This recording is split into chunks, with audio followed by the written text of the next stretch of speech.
Study IQ IAS, अब तैयारी हुई अफोर्डेबल। दोस्तों, आज जिस तर्ज पे इंडिया की इकोनॉमी ट्रांसफॉर्म हो रही है, इस बात से इनकार नहीं किया जा सकता कि देश के पेमेंट मैकेनिज्म्स को भी सिमिलर ट्रांसफॉर्मेशन की जरूरत है।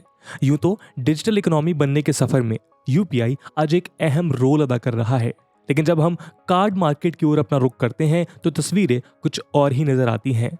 रुपए जैसी इंडिजिनस इनिशिएटिव के लॉन्च और गवर्नमेंट द्वारा एग्रेसिवली पुश किए जाने के बाद भी आज इंडिया का कार्ड मार्केट वीजा और मास्टर कार्ड जैसे फॉरेन कंपनीज द्वारा डोमिनेट किया जाता है। यही आंकड़ों की बात करें तो आज कार्ड बेस्ड पेमेंट्स के टोटल वैल्यू का लगभग 20% ही रुपए द्वारा कंडक्ट किया जाता है। Rest of the market share visa और मास्टर कार्ड डोमिनेट करते हैं। दोस्तों, कार्ड बेस्ड पेमेंट्स का इस तरह फॉरेन कंपनीज द्वारा कैप्चर किया जाना न केवल फाइनेंशियल सिक्योरिटी की नजर से खतरा है, बल्कि रिसेंट के रशिया यूक्रेन वॉर ने इस डिपेंडेंस को किसी देश की सोवरेनिटी के लिए भी चैलेंज साबित कर दिया है। दोस्तों, आज इस वीडियो के मकसद से आपको इंडिया द्वारा फेस किए जा रहे इसी डायलेमा से अवगत कराना है, जहां हम डिजिटल इकोनॉमी के बनने के सफर में आत्मनिर्भर बनने से चूक रहे हैं। इस डिस्कशन के माध्यम से हम इंडियन कार्ड मार्केट के उन पिछड़े गलियारों से गुजरेंगे जहां हम इस सिस्टम के इंपॉर्टेंस और हमारी कमियों के बारे में जान पाएंगे। इसके अलावा हमारी नजर रुपए और यूपीआई के फ्यूचर प्रोस्पेक्ट्स पे होगी, जिससे हम समझ पाएंगे कि कैसे आने वाले समय में इंडिया एक ग्लोबल इकोनॉमिक पावर बनके उभर सकता है। डिस्कशन शुरू करने से पहले आपको बता दें कि ये वीडियो यूपीएससी सीएससी प्रीलिम्स और मेंस में आपके लिए काफी मददगार साबित हो सकती है, जहां इकोनॉमी सेक्शन में इस एरिया से जुड़े सवाल आपसे पूछे जा सकते हैं। तो बिना किसी देरी के आइए शुरू करते हैं आज का डिस्कशन। दोस्तों, स्टडी IQ आप सबके लिए लेके आया है एक बहुत ही खास कोर्स। पहली बार study IQ UPSC pre plus mains के लिए एक फुली लाइव कोर्स लॉन्च करने जा रहा है। इस कोर्स में 900 घंटे से ज्यादा की लाइव क्लासेस होंगी, जिसमें स्टैटिक पोर्शन से लेकर करंट अफेयर्स, ऐसे सीसैट तक सब कुछ कवर किया जाएगा। और साथ ही साथ आपको मिलेगी 1-to-1 मेंटोरशिप, जिसकी वजह से आप अपने मेंटोर से बिना हिचकिचाए अपने डाउट्स को पूछ सकेंगे। और आपके एग्जाम फियर को दूर करने के लिए आपको दिए जाएंगे मॉक पेपर्स प्रीलिम्स एग्जाम के लिए। और साथ ही साथ मेंस की तैयारी को पुरजोर करने के लिए आपसे इस कोर्स में आंसर राइटिंग की प्रैक्टिस भी करवाई जाएगी। और दोस्तों, ये सब कुछ आपको मिलेगा सिर्फ 18,500 के डिस्काउंटेड प्राइस पे, अगर आप यूज करते हैं कूपन कोड AG Live।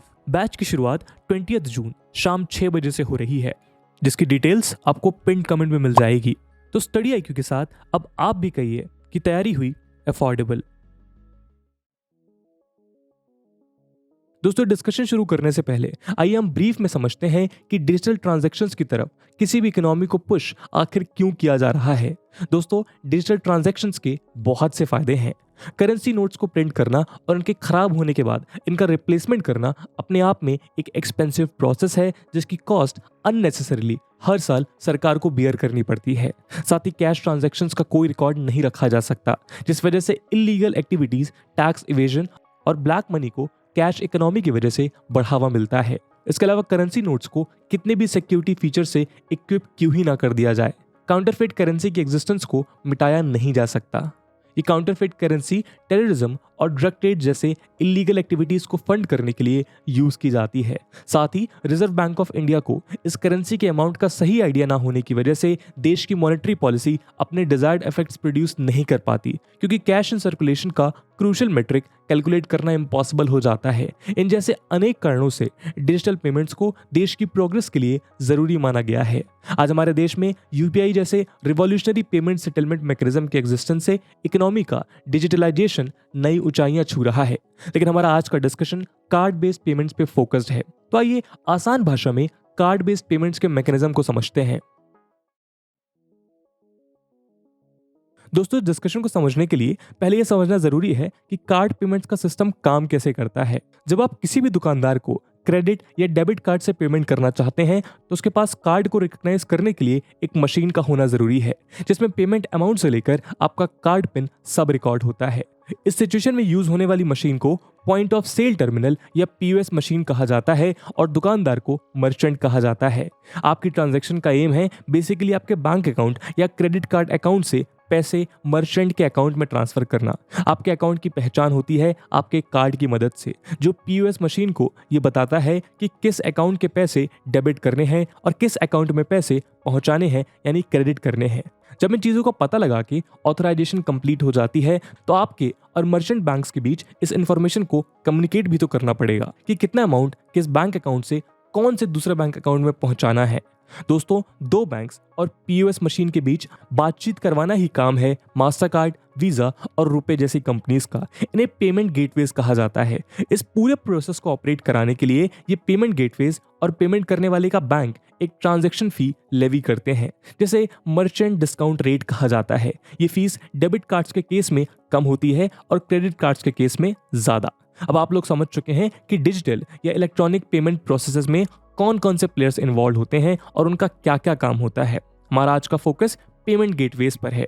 तो चलिए आगे बढ़ते हैं ये जानने की ओर कि इंडियन डिजिटल पेमेंट मार्केट में कितने पेमेंट गेटवेज हैं और इनका शेयर कितना है।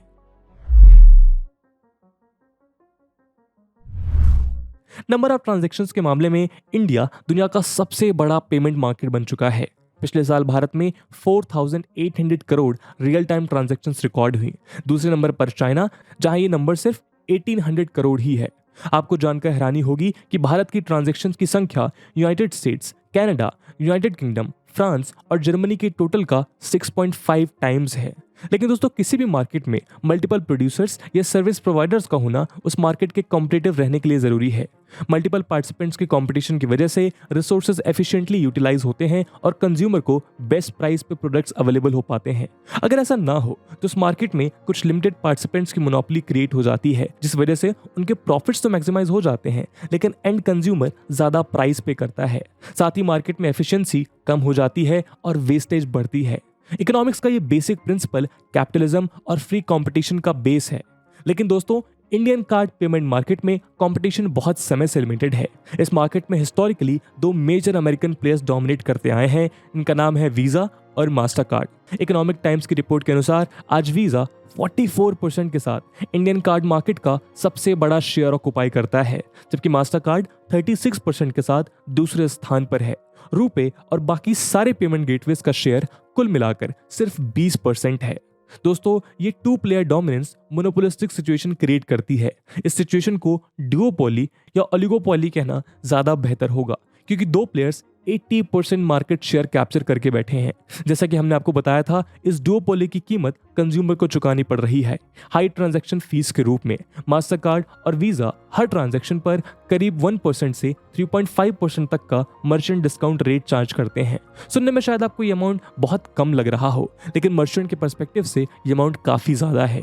छोटे मर्चेंट्स जैसे कि ग्रोसरी शॉपकीपर्स हर ट्रांजैक्शन पर करीब 8 से 10% का ही नेट प्रॉफिट कमा पाते हैं। यानी ₹1000 की शॉपिंग पर शॉपकीपर को 80 से 100 रुपीज का मुनाफा होता है। अगर इस सिचुएशन में सिर्फ पेमेंट प्रोसेस करने के लिए इस मुनाफे में से 10 to 35 रुपीज तक गंवाना पड़ जाए तो ये उसे शॉपकीपर के लिए एक बड़ा अमाउंट बना देता है। जरा सोच कर देखिए, अगर आप एक शॉपकीपर हो तो क्या ऐसी सिचुएशन में आप किसी से भी कार्ड पेमेंट एक्सेप्ट करेंगे? आप में से ज्यादातर लोगों का जवाब ना में ही होगा। इस हाई मर्चेंट डिस्काउंट रेट की वजह से एक लंबे समय तक डेबिट और क्रेडिट कार्ड से पे करना एलिटिस्ट माना जाता था। इस सिचुएशन के रहते भारत में डिजिटल पेमेंट्स का पेनिट्रेशन, फाइनेंशियल इंक्लूजन और लेस कैश इकोनॉमी की तरफ बढ़ना संभव नहीं था। और दोस्तों, साथ ही ये ध्यान रखें कि वीजा और मास्टर कार्ड दोनों ही अमेरिकन कंपनीज हैं। इफेक्टिवली इन कंपनीज की ट्रांजैक्शन फीस भारत की इकोनॉमी से इकोनॉमिक ड्रेन से कम नहीं है। यहीं अगर एक स्वदेशी कंपनी मार्केट डोमिनेटर होती तो इस पैसे का एक बड़ा पोर्शन देश में एम्प्लॉयमेंट, इंफ्रास्ट्रक्चर और सोशल एक्सपेंडिचर में यूटिलाइज हो सकता था। दोस्तों, रुपए की फाउंडेशन 2009 में आरबीआई ने मास्टर कार्ड और वीजा जैसी फॉरेन कंपनीज पे इंडियन फाइनेंशियल इंस्टीट्यूशंस और मर्चेंट की डिपेंडेंस को कम करने के लिए रखी। इस ऑब्जेक्टिव के लिए इंडियन बैंक एसोसिएशन का गठन किया गया, जो एक नॉन प्रॉफिट पेमेंट कंपनी के रूप में हुआ। इसका एम था एक स्वदेशी पेमेंट कार्ड सिस्टम डिजाइन करना। शुरुआत में इस कार्ड को इंडियन पे का नाम दिया जाना था। कई सालों की प्लानिंग के बाद national payment corporation of India यानी एनपीसीआई को इसकी जिम्मेदारी दी गई। ये ऑर्गेनाइजेशन आरबीआई और इंडियन बैंक एसोसिएशन ने मिलकर बनाई थी। इसका ऑब्जेक्टिव रिटेल पेमेंट सेक्टर में एक अम्ब्रेला ऑर्गेनाइजेशन की तरह फंक्शन करना था। एनपीसीआई ने स्वदेशी कार्ड के लिए रुपए की ब्रांड क्रिएट की, जिसे रूपी और पेमेंट वर्ड्स को जोड़कर बनाया गया। आरबीआई ने अपने विजन पेपर 2009 टू 2012 में ये ऑब्जर्वेशन की थी कि डोमेस्टिक कॉम्पिटिटर के अब्सेंस में इंडियन बैंक्स को वीजा और मास्टरकार्ड जैसे पेमेंट गेटवेज को मनमानी ट्रांजैक्शन फीस देनी पड़ रही है, जो बैंकिंग इंडस्ट्री की डेवलपमेंट के साथ साथ डिजिटल पेमेंट्स और फाइनेंशियल इंक्लूजन की ग्रोथ के लिए हानिकारक है। इसके अलावा ये पेमेंट गेटवेज ट्रांजैक्शंस को विदेशों में लोकेटेड सर्वर्स के थ्रू रूट कर रहे हैं, जिसके अनेक नुकसान हैं। पहला इशू डेटा सिक्योरिटी का है। भारत के इस वैल्यूएबल फाइनेंशियल डेटा को बाहर स्टोर करने का मतलब है कि इसका बेनिफिट विदेशों में लोकेटेड कंपनीज उठा सकती हैं। फॉर एग्जाम्पल, अगर अमेजॉन जानना चाहे कि आप कौन से प्रोडक्ट्स में शॉप करना पसंद करते हैं, तो ये डेटा अमेजॉन को मास्टरकार्ड या वीजा से मिल सकता है, जिसका प्रॉफिट कार्ड कंपनी को मिलेगा। इन सब कंसर्न्स को एड्रेस करने के लिए रुपे स्कीम को 26 मार्च 2012 के दिन लॉन्च किया गया और 8 मई 2014 के दिन हमारे तत्कालीन राष्ट्रपति श्री प्रणब मुखर्जी द्वारा रुपे को इंडिया को डेलीगेट किया गया। दोस्तों, इस एक्सपेरिमेंट के रिजल्ट्स ने सबकी उम्मीदों को बहुत कम समय में सरपास कर दिया। रुपे कार्ड्स आज इंडिया के ऑलमोस्ट सारे एटीएम्स में एक्सेप्ट किए जाते हैं। एनपीसीआई के डेटा के अनुसार आज इंडिया में रुपे नेटवर्क के साथ 2 लाख से ज्यादा एटीएम्स और 26 लाख पीओएस टर्मिनल्स जुड़ चुके हैं। रुपे कार्ड्स आज 97% पॉइंट ऑफ सेल टर्मिनल्स में एक्सेप्ट किए जाते हैं। अगर नंबर ऑफ कार्ड्स इशूड पर नजर डालें तो 2017 तक रुपे कार्ड्स सिर्फ 15% ही थे, लेकिन 2020 के आते आते ये शेयर 60% हो चुका है। हालांकि वैल्यू और वॉल्यूम ऑफ ट्रांजैक्शन के स्फीयर में रुपए का शेयर 20% से भी कम है। इन सब के अलावा रुपए की एक बहुत बड़ी कामयाबी इंडियन सॉफ्ट पावर को इंटरनेशनल स्टेज पर मल्टीफोल्ड बढ़ाने में भी है। इस दिशा में एनपीसीआई ने 19 अगस्त 2020 के दिन अपनी एक इंटरनेशनल सब्सिडरी लॉन्च की, जिसका नाम एनपीसीआई इंटरनेशनल पेमेंट लिमिटेड या एनआईपीएल रखा गया है। इसकी मदद से फॉरेन मार्केट्स में भी रुपे मार्केट शेयर कैप्चर करने की दिशा में आगे बढ़ रहा है। सिंगापुर ने फर्स्ट इंटरनेशनल पार्टनर के रूप में इंडिया के रुपे कार्ड को प्रमोट करने में सहायता की है। अपने मार्केट सेगमेंट की नीड्स को देखते हुए रुपे ने इनोवेटिव प्रोडक्ट्स लॉन्च किए, जैसे कि किसान क्रेडिट कार्ड, रुपे पुन grain card, RuPay PM Jan Dhan योजना कार्ड, रुपे पीएम मुद्रा योजना कार्ड। इन कार्ड होल्डर्स को गवर्नमेंट की वेरियस स्कीम्स के तहत फायदे पहुंचाए जाते हैं, जैसे कि ओवरड्राफ्ट फैसिलिटी, फार्म इनपुट्स के लिए टाइमली क्रेडिट, मंडियों में ऑटोमेटेड ग्रेन प्रोक्योरमेंट और वर्किंग कैपिटल के लिए क्रेडिट। ऐसे प्रोडक्ट्स गवर्नमेंट स्कीम्स के बेनिफिशियरीज के लिए प्रॉफिटेबल साबित हुए, जैसे कि एमएसएमईज, स्मॉल फार्मर्स एक्सेट्रा। लेकिन दोस्तों, बेनिफिट्स चाहे कितने ही हो, इन्हें जनता तक भी पहुंचना पड़ता है। इसके लिए रुपए के प्रमोशन की दिशा में बहुत से कदम उठाए गए हैं। सबसे बड़ी गेम चेंजर साबित हुई 2014 की प्रधानमंत्री जनधन योजना scheme.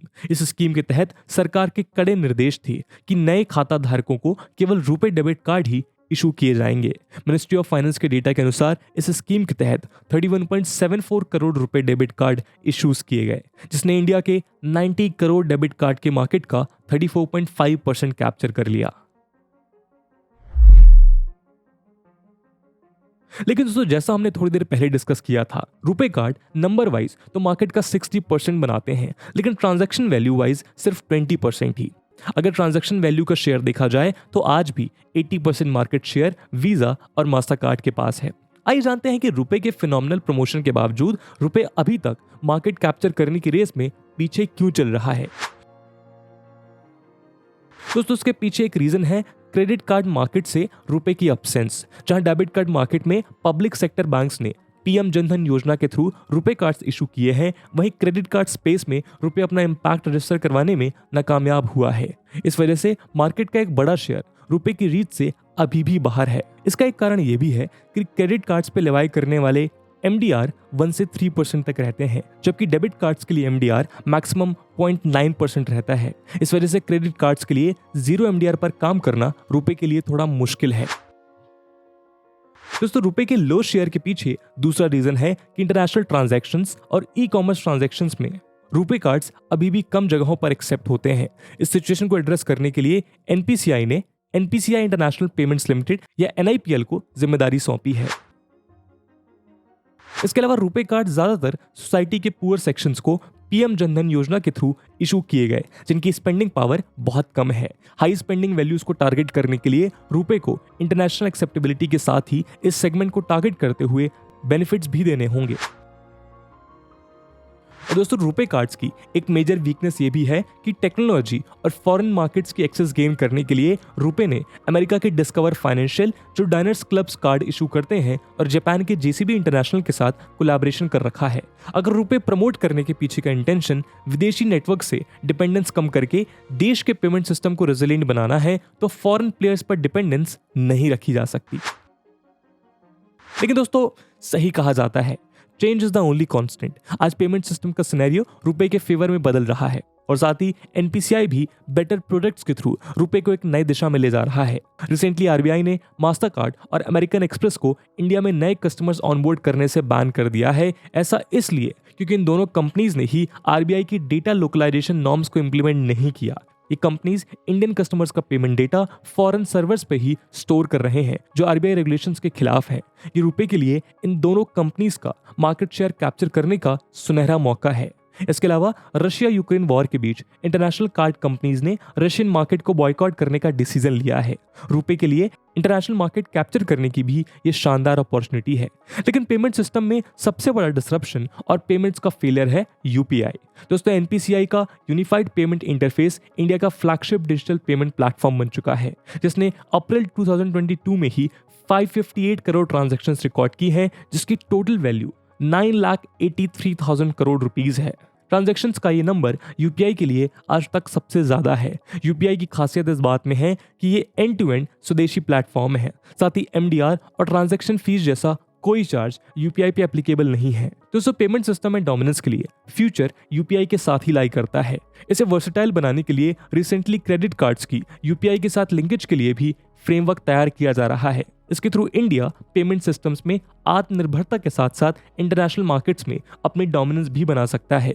Recently Russia Ukraine war के बीच रशिया को इंटरनेशनल पेमेंट सिस्टम स्विफ्ट से बैन कर दिया गया है।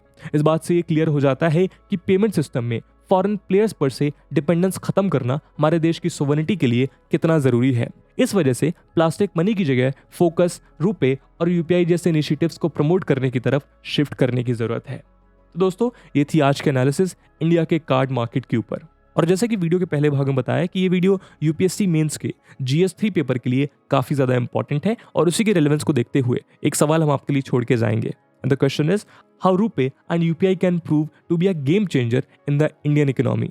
And with this question my friends that's it for the video. I hope आपको वीडियो पसंद आई होगी और अगर पसंद आई है तो अपने दोस्तों के साथ शेयर करना बिल्कुल मत भूलिएगा। अब मिलते हैं अगले वीडियो में, तब तक के लिए जय हिंद, जय भारत। स्टडी IQ IAS अब तैयारी हुई अफोर्डेबल।